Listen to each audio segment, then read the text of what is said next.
Allô, Raphaël. Salut Ophélie! Aujourd'hui, on aimerait parler du CELIAP. Est-ce que tu peux Oui, élaborer sur le sujet? bien sûr. Le CELIAP, c'est un peu le mariage entre un CELI et un REER.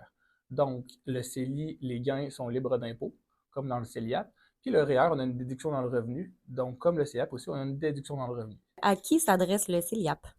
C'est une très bonne question parce que on a tendance à croire que le CELIAP s'adresse juste aux jeunes parce que c'est pour une première propriété. Cependant, ça peut arriver aussi qu'une personne plus âgée peut avoir aussi un CELIAP. Il faut avoir moins de 71 ans pour avoir accès au CELIAP.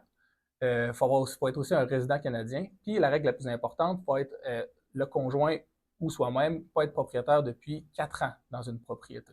Donc, ça peut arriver qu'une personne qui a 51 ans, qui n'a pas été propriétaire dans les 4 dernières années, peut avoir un CELIAP puis cotiser dans ce compte.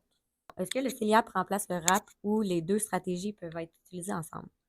En effet, les deux peuvent être utilisés de concert. Donc, on peut rapper et utiliser le CELIAP.